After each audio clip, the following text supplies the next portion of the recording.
Halo teman-teman semua, saya lagi merenungkan dua hal nih. Di satu sisi ada beberapa teman-teman yang mengeluhkan bahwa belajar online itu nggak efektif. Ya katanya ya bagaimanapun belajar itu paling utama adalah ketemu sama gurunya langsung, belajar langsung. Disitulah kita bisa menjadi ahli yang betulan. Nah, tapi di sisi lain juga ada yang mengatakan bahwa loh di zaman sekarang ini kan sebenarnya kita bisa mendapatkan ilmu dari manapun. Dari YouTube aja banyak ilmu-ilmu bagus gitu kan. Bukannya nggak perlu amat juga kita ketemu langsung, bahkan nggak perlu amat misalnya kita mengikuti sekolah formal misalnya seperti itu ya.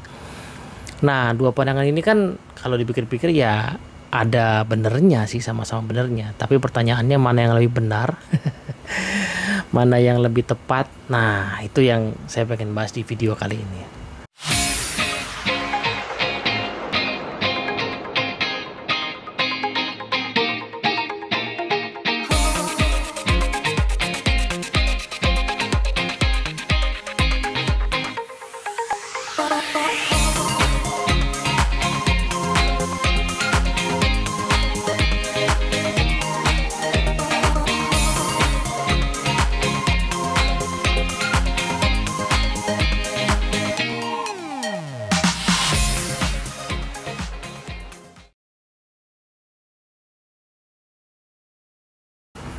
Oke, assalamualaikum warahmatullahi wabarakatuh. Video ini saya mau kasih judul bahasannya soal deep learning atau pembelajaran yang mendalam. Nah, tapi kenapa kok dibuka dengan dua isu tadi? Nah, mari kita coba bedah satu-satu ya. Jadi isu yang pertama ya, bicara soal belajar itu paling enak, paling mantep kalau ketemu gurunya langsung. Ya kan, itu saya kira sesuatu yang jelas valid sih. Ya kan, kalau ketemu gurunya langsung maka kita bisa bertanya secara mendalam, kemudian kita bisa ya kalau ilmunya berupa sebuah skill yang dipraktekkan maka kita bisa dapat masukan langsung ya atas skill kita itu. Ya kan, kayak orang belajar bela diri lah misalnya gitu ya kan, langsung dibenerin gerakannya gitu ya, langsung dikasih tahu kaidahnya ya, prinsip-prinsipnya juga diajarin. Nah, tapi kan masalahnya adalah tidak semua orang punya kesempatan untuk, atau bahkan punya kemewahan ya untuk ketemu guru seperti itu, atau ada situasi di mana kita butuh ilmu yang sebenarnya ilmunya itu ya tadi ya, kalau mau ketemu gurunya itu ya nggak mudah gitu. Ya simpelnya adalah saya pernah browsing ya satu kampus S2 gitu ya, Magister Manajemen misalnya, di salah satu kampus yang brandnya cukup ternama di Indonesia.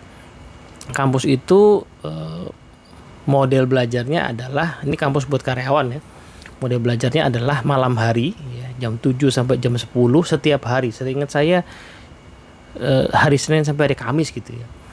Nah, saya membayangkan ya pasti ada sih orang-orang yang mau effort luar biasa untuk belajar dengan metode seperti itu. Tapi kalau dipikir-pikir ya tentu saja tidak begitu banyak akhirnya yang sanggup ya untuk bisa mengikuti kuliah seperti itu ya, 7 sampai 10 di Jakarta itu sampai rumahnya mungkin jam 12 ya. Senin sampai Kamis. Nah, besoknya ngantuk pas kerja. Kalau nggak kerja terus bayarnya dari mana gitu ya. Nah, artinya kan ya memang pembelajaran model pertama itu yang paling ideal. Tetapi mungkin tidak semua orang punya kemewahan seperti itu ya.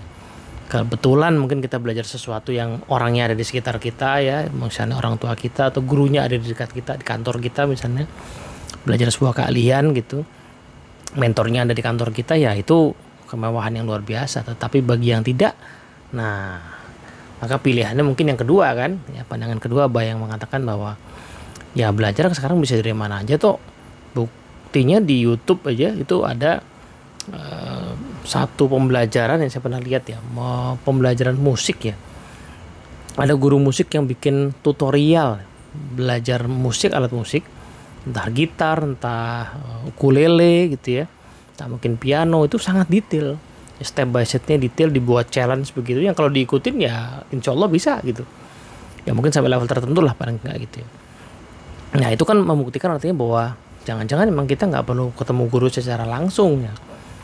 Nah, tapi sebenarnya kalau dipikir-pikir lagi ada kondisi yang ketiga. Kondisi ketika mungkin yang kedua ini kan ideal ya, bahwa kita nggak perlu ketemu guru secara langsung, kita bisa belajar sebuah keterampilan dari guru juga sih lewat media online, tapi gurunya itu ya kita nggak harus terikat waktu misalnya ya. Nah pertanyaannya, kok nggak semua orang ya, kalau resource seperti tadi itu ada banyak banget sekarang, pertanyaannya apakah jumlah orang yang ahli bertambah gitu? Apakah jumlah orang yang belajar dengan kedalaman dan keluasan ilmu saat ini bertambah? Pertanyaannya, kok kita sekarang masih juga terusik dengan isu, misalnya orang yang banyak termakan hoax gitu ya, atau banyak isu soal anti vaksin karena wawasan yang kurang misalnya, padahal informasi sudah sedemikian banyak. Nah kondisi yang ketiga inilah yang kemudian menggelitik saya untuk meninjau ulang ya sesuatu yang disebut sebagai deep learning. Kata deep learning itu sendiri menarik buat saya karena ide tentang deep learning ini kemudian bertemu dengan sebuah bahasan yang beberapa tahun lalu saya temukan di buku judulnya Focus, yang nulis adalah Pak Daniel Goleman. Nah, waktu saya beli buku itu ya saya belum terlalu tertarik untuk mendalami, jadi sampai kemudian saya nonton video beliau ngasih kuliahnya, lalu baru saya baca lagi buku itu. Nah satu hal yang sangat mengena banget adalah subtitle dari buku itu tuh judulnya adalah The Hidden Driver of Excellence ya, Focus The Hidden Driver of Excellence.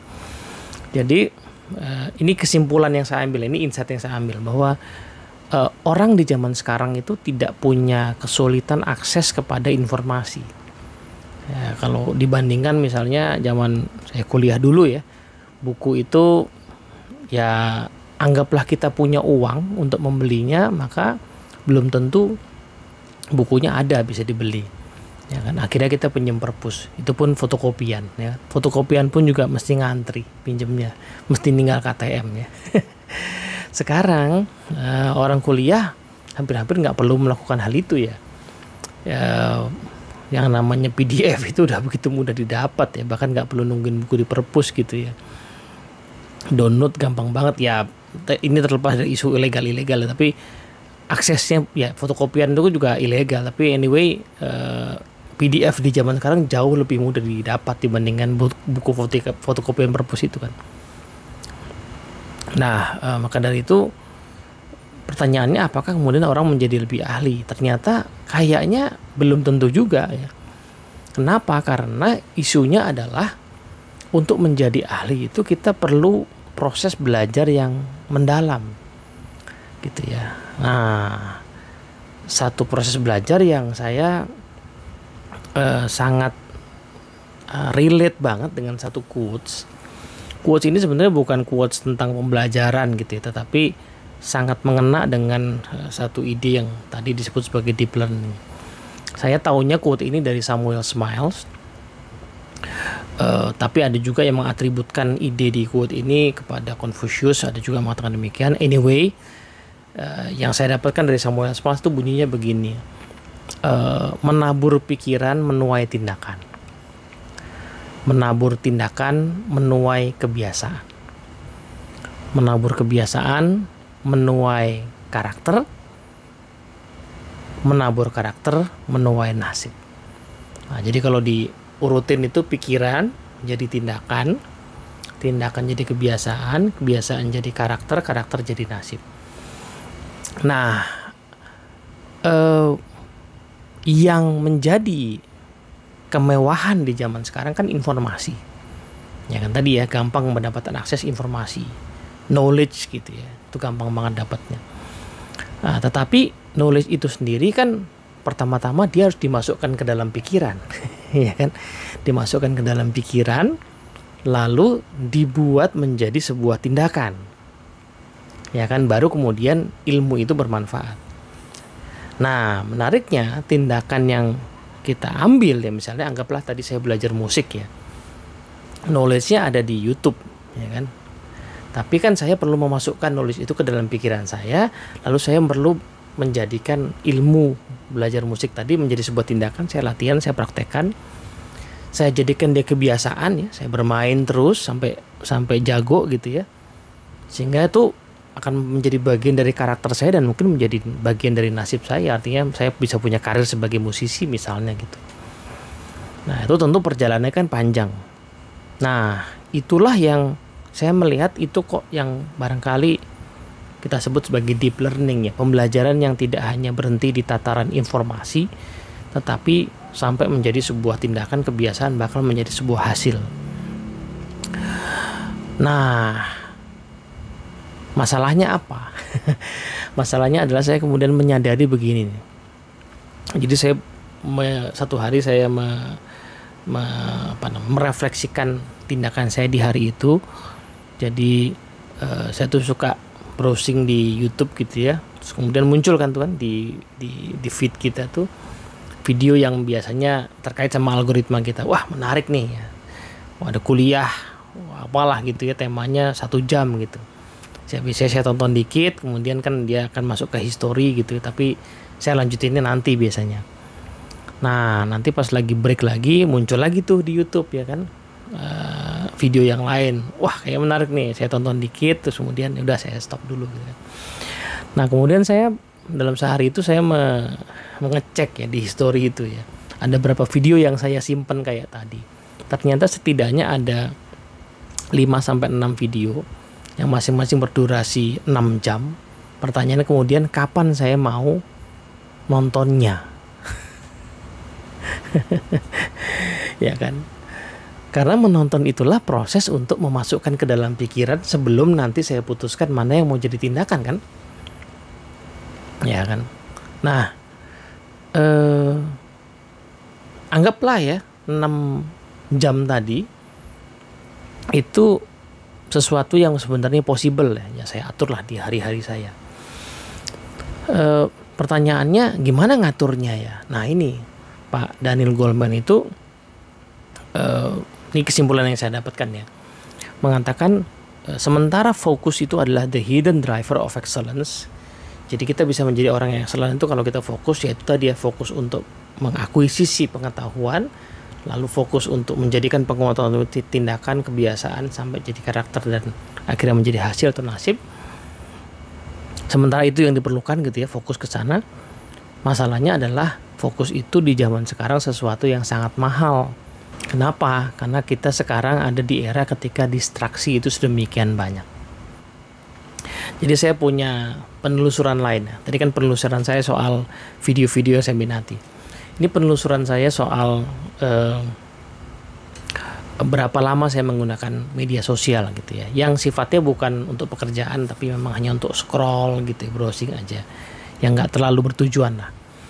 Ternyata waktu saya ukur, jadi satu kali saya ukur, saya nyalain timer, kemudian saya scroll gitu Instagram, Facebook, terus sampai titik saya merasa berhenti dulu lah, cukup gitu, saya stop timernya. Itu waktunya setidaknya bisa nyampe 10 menit. Nah lalu saya coba ukur lagi ya, saya pasang timer 10 menit, saya coba untuk membaca sebuah buku lah ya, saya baca sebuah buku ya, jadi pas 10 menit itu ternyata saya bisa dapat sekitar 5 halaman ya. Nah berarti kan 5 lembar. Nah berarti kan 10 halaman tuh.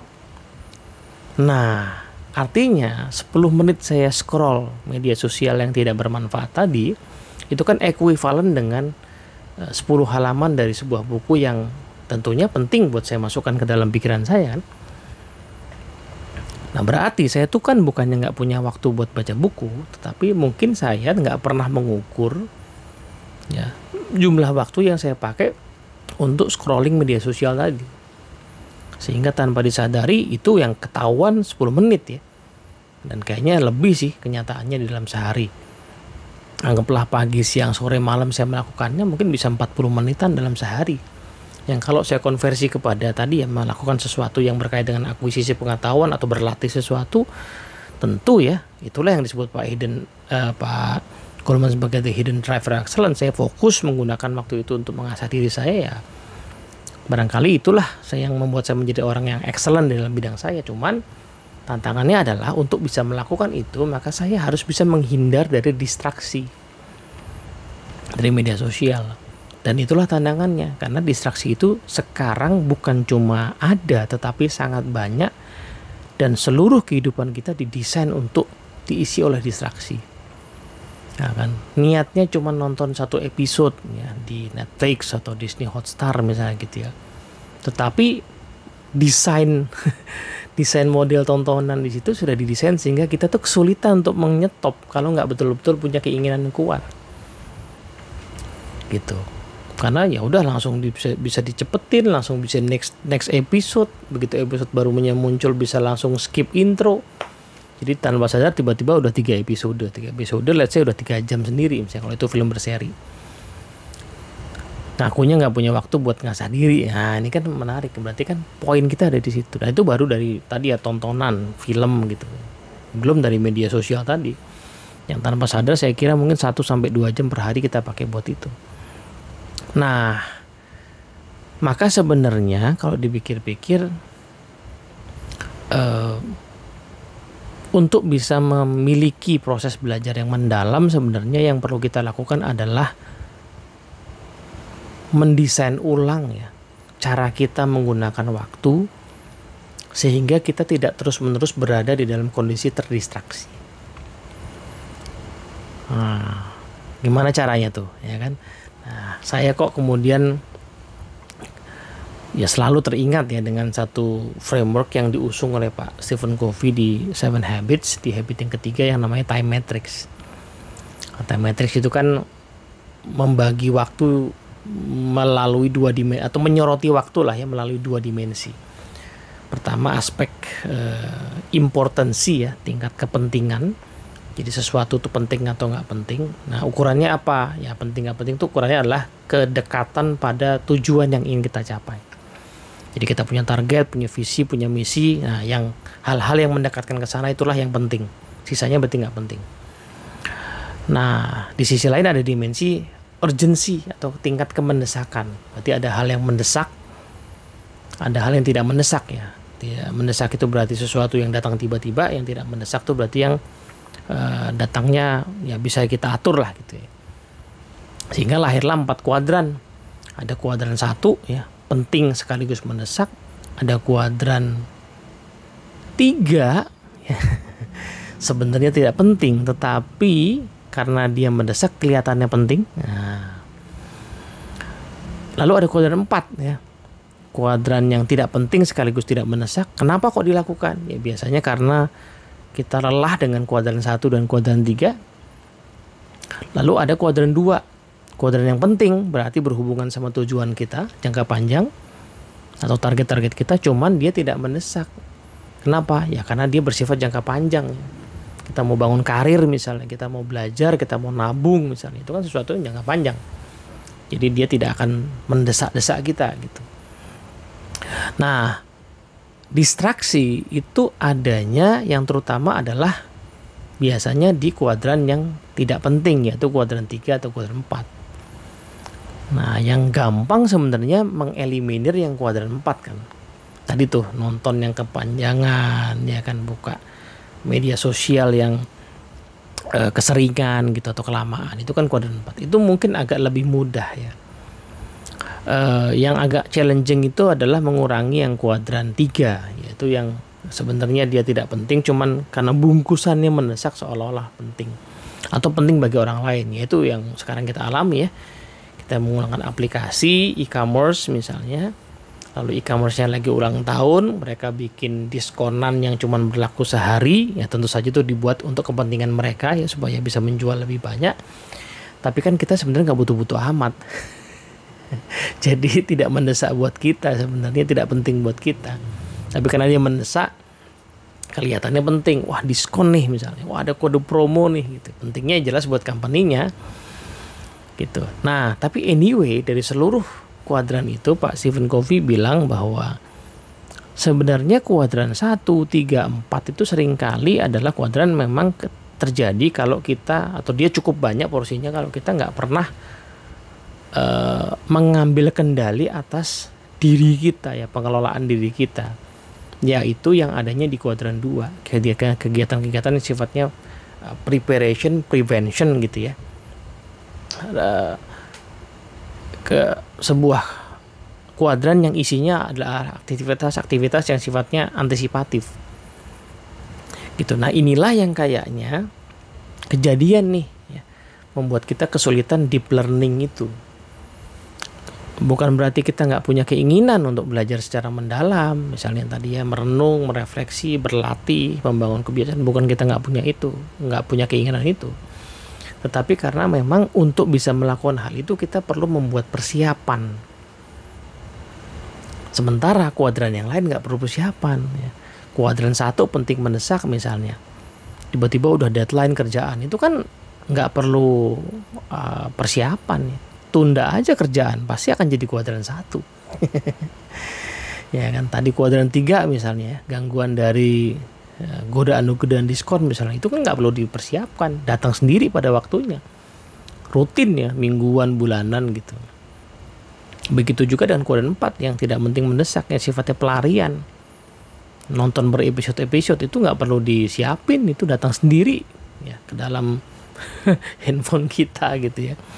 Nah, tapi kuadran 2 sesuatu yang sifatnya prevention jelas harus kita siapkan gitu. Dan sepertinya memang kondisi kita di era sekarang itu dangkal dalam memandang sesuatu karena kita nggak pernah menyiapkan diri kita. Nah, contoh misalnya ya, ini saya ngalamin setahunan inilah ya. Ada yang ikut training atau ada yang kuliah, yang sekolah itu misalnya biasanya kalau sekolahnya offline atau training offline itu kan mulainya jam 8, kemungkinan setengah 8 udah ready di ruangan, udah nyampe. Syukur-syukur bahkan bisa jam 7 udah nyampe. Ya, tapi di era belajar online ini yang tinggal nyalain Zoom aja itu seringkali kurang 5 menit baru dinyalain. Kurang 15 menit kadang-kadang baru mandi ya kan. Nah apa impactnya? Pertama jelas secara pikiran kita nggak siap, pikiran kita tidak disiapkan untuk menerima secara optimal karena 5 menit sebelumnya, 10 menit sebelumnya masih terdistraksi dengan berbagai hal. Saya tidak mengatakan bahwa kemudian berarti harus siap-siap kayak di kelas offline dong sejam sebelumnya, nggak mesti juga, tapi at least ya kita siapin 15 menit sebelumnya misalnya udah nyalain laptop dan segala macam, kitanya udah ready misalnya. Itu seringkali nggak kejadian. Dan itu bukan hanya kejadian pada si murid tapi pada si dosen ya atau guru ya. Kadang-kadang begitu juga sebagai guru, trainer, dosen kadang-kadang nggak ready seperti biasanya dia ngajar offline gitu. Jadi pikiran nggak siap. Ya kan, maka gimana cara mengambil kendali situasi ini? Ya bersikaplah ya seperti halnya kita memang mau belajar ketemu gurunya langsung. Persiapkan diri kita at least setengah jam sebelumnya udah ready gitu. Nah yang kedua adalah persiapan dari sisi kondisi tubuh ya. Kalau kita belajar offline di kampus, di kelas, di ruang training itu kan kita tidak duduk aja ya, kita seringkali berjalan, ada break ya, ke toilet sebentar. Nah di belajar online ini kan duduk aja gitu kebanyakan, sehingga basically kita perlu mengatur diri supaya jeda tertentu tuh kita bergerak untuk menyegarkan diri. Itu juga seringkali nggak kejadian. Saya punya banyak peserta yang pas dikasih break agak panjang tujuannya supaya menyegarkan diri, dia ambil minum, dia cuci muka, malah kerjain kerjaan. Dikasih break setengah jam bukannya break beneran gitu ya, malah stretching misalnya, ini malah kerja. Nah maka sebenarnya kita juga perlu persiapan tubuh ya. Kalau perlu paginya olahraga dulu supaya seger gitu. Nah itu yang seringkali nggak kejadian ya, tubuh kita nggak siap ya, pikiran nggak siap. Yang ketiga, kita juga nggak siap secara sikap ya. Jadi mungkin nggak sih kita ikut sebuah kuliah gitu ya, atau training gitu ya, trainernya di depan, gurunya di depan, terus kita tutup muka misalnya gitu ya, atau kita membelakangi pembicaranya, kayaknya nggak mungkin ya. Kita pasti akan terdorong menyimak, nggak sukanya kita akan terdorong menyimak kan gitu. Tapi di era pembelajaran online ini kejadian nih. Tutup kamera, kan. Lalu duduknya leyeh-leyeh sambil rebahan misalnya. Saya nggak ngomong tutup kamera itu yang karena alasan sinyal, itu lain cerita ya. Tetapi ada juga yang bukan karena alasan itu, cuman malas aja gitu. Malas bersikap sebagaimana layaknya dia kalau pembelajaran yang ketemu langsung sama gurunya. Nah, apa dampaknya dari sikap ini? Ya jelas lah, sikap kita kan menentukan apa yang kita rasakan pada saat belajar dan apa yang kita dapat pada saat kita mendengarkan gitu, menyimak gitu kan. Kalau sikapnya tidak seperti sebagaimana kita ketemu langsung, ya otomatis gitu ya, yang kita dapat juga nggak akan optimal. Jadi sikap tubuh kita ya, sikap kita dalam menyimak itu seringkali, bahkan orang zaman sekarang tuh suka nanya, ada rekamannya nggak? Boleh minta rekamannya nggak sih? Padahal kalau kita belajar langsung sama gurunya, kita kan mencatat, dan proses mencatat itu membantu untuk mengingat kembali. Tapi kalau ngandelin rekaman, ya tentu saja efeknya berbeda, ya kan? Yang berikutnya adalah saya lihat adalah persiapan dari sisi niat ya. Jadi kita nggak betul-betul bertanya kepada diri kita, apa yang saya pengen capai dari proses belajar ini. Saking banyaknya informasi tadi itu, saking banyaknya webinar, saking banyaknya YouTube yang kita dengan mudah dapatkan, maka semuanya itu tersedia, tetapi kita nggak bertanya kita mau ambil buat apa. Kan nggak mungkin juga ya kita, misalnya lah ya teman-teman makan di satu restoran yang sifatnya all you can eat itu kenapa masih bisa untung ke restoran itu? Karena kenyataannya orang kan nggak makan sebanyak itu juga ya. Nah, kalaupun ada ya jumlahnya nggak banyak. Jauh lebih banyak orang itu makan yang sedikit, dan itu aja yang menjadi kesukaannya dia gitu. Sehari-hari seperti itu aja.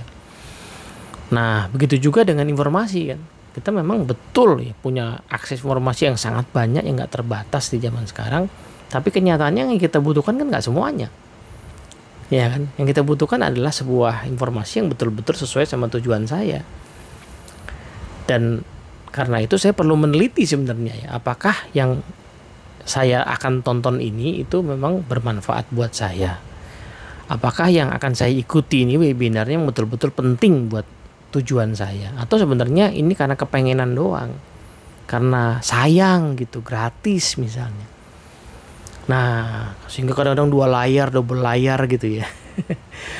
Nah, ini problem nih gitu, karena pikiran kita tidak betul-betul siap untuk membuka ya, terbuka dan mengakuisisi pengetahuan yang memang kita betul-betul butuhkan, sehingga nanti kita terdorong untuk mengarahkan perilaku kita, mengarahkan kebiasaan kita, dan akhirnya menjadi karakter dan lalu berujung kepada hasil atau nasib tadi. Kalau sesuatu ya jauh banget dari keinginan kita, harapan kita, tujuan kita, kan tentu saja motivasi untuk mempraktekannya juga nggak cukup tinggi. Ya kan, saya nggak suka gambar misalnya, kemudian tapi bagus nih videonya, ada guru gambar ngajarin gambar gitu, saya suka aja nonton dia menggambar. Ya mungkin menghibur sih, tapi kan akhirnya itu menghabiskan waktu saya, padahal belum tentu akhirnya saya kemudian tergerak untuk latihan gambar kalau memang itu bukan tujuan saya kan. Gitu. Nah, yang terakhir adalah mungkin persiapan dari sisi fasilitas atau alat. Ya, memang kadang-kadang ada kondisi sinyal susah di beberapa daerah, di beberapa area gitu ya. Kalau susahnya sinyal itu tahun lalu misalnya, itu dimaklumi, tapi udah setahun masa kita nggak bisa identifikasi sih sinyal di mana yang bagus, ya kan? Atau kita nggak bisa ngambil tindakan yang preventif, yang efektif gitu untuk bisa membuat kita punya sinyal yang baik. Kenyataannya kan dulu orang misalnya pengen kuliah di kampus yang beda kota gitu, ya kan nggak mungkin dia PP misalnya kan, akhirnya dia ngekos di kota itu ya mengorbankan diri jauh dari keluarga, mengeluarkan biaya lebih untuk supaya bisa mendekat di kota itu dan kemudian bisa belajar gitu. Nah, pengorbanan kita kan sebenarnya nggak perlu segitunya sekarang kan. Kita cukup nyari nih di mana sih yang sinyalnya. Memang kadang-kadang mungkin di area sinyal bagus itu nggak mesti area yang ideal ya. Kadang-kadang sinyal bagusnya di lapangan misalnya gitu. Tapi itu basically sesuatu yang ada dalam kendali kita yang mungkin bisa disiapin. Nah, anyway ya, mau ada berapa jenis ya persiapan, tapi intinya memang sepertinya ya persiapan itulah yang membuat kita memungkinkan untuk bisa mendapatkan sebuah pengalaman pembelajaran yang mendalam. Nah, dan itulah yang akan membuat kita terhindar dari distraksi sehingga membuat waktu kita tuh jadi sia-sia. Ini video ini sudah berapa puluh menit ya teman-teman menonton kalau sampai titik ini. Beberapa kawan saya ada yang ya komen lah gitu ya, videonya panjang-panjang amat sih, kenapa nggak bikin yang pendek-pendek gitu ya. Nah, saya justru sedang bergerak ke arah yang bukan ke sana gitu. Karena video pendek itu memang sekarang lagi banyak banget ya di TikTok, di Reels misalnya. Memang sangat menarik, atraktif, bisa menimbulkan engagement sesaat, tapi menurut saya yang sangat tinggi ya. Tapi itu juga sekaligus mendidik kita untuk menjadi orang yang mengalami hanya shallow learning. Sebagus-bagusnya sebuah pembelajaran di video-video pendek, itu pasti sifatnya adalah pengantar, sifatnya adalah pen-trigger ya, pemicu minat. Tetapi ilmu yang mendalamnya nggak mungkin ada di situ. Ilmu mendalamnya pasti entah di video atau di seminar yang jauh lebih dalam, lebih panjang, dan pasti perlu effort. Semua ilmu pasti kayak gitu. Sehebat-hebatnya kita tadi ya belajar karate gitu lewat YouTube, pasti nggak bakal ahli lah kalau nggak ikut beneran nanti ya. Mungkin pas udah bisa gitu, ikut beneran, belajar sama gurunya, dibenerin. Belajar musik juga saya kira begitu. Kalau sekedar cuman buat bisa, ikut tutorial tadi di YouTube, saya yakin bisa. Kalau sekedar buat bisa, tapi kalau mau jadi musisi handal, pasti kita nanti harus betul-betul belajar sama ahlinya. Nah, begitu juga gitu ya dengan deep learning ya. Yakinlah bahwa deep learning itu tidak akan bisa kita capai lewat proses belajar yang sifatnya cemilan gitu ya. Ya, kalau nonton video pendek itu yakinlah nggak akan ada di situ yang mendalam. Kalau baca buku juga buku yang sifatnya ringan-ringan gitu ya, pengantar terus gitu, kita nggak berani masuk ke dalam bacaan yang lebih dalam dan mungkin boring ya, nggak akan deep learning.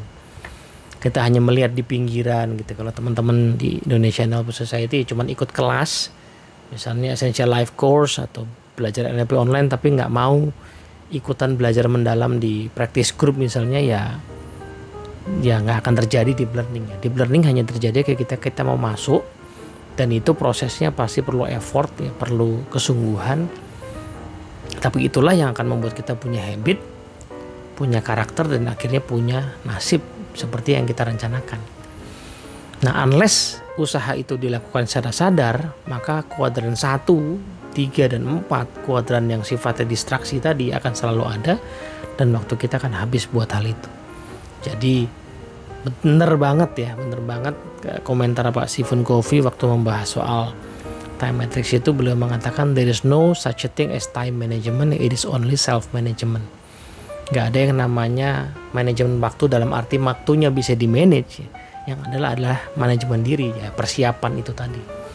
Segala persiapan pikiran, persiapan niat, persiapan peralatan, persiapan tubuh itu perlu, dan persiapan yang lain ya, itu perlu kita lakukan karena memang itulah cara untuk menjadi ahli. Begitu juga dengan sumber belajarnya ya. Yakinlah bahwa kalau ingin menjadi ahli ya kita harus masuk ke dalam keahlian itu yang pasti proses di dalamnya tidak atraktif ya tidak lucu-lucuan misalnya, tapi memang pasti perlu kesungguhan. Begitu, moga-moga bermanfaat. Assalamualaikum warahmatullahi wabarakatuh.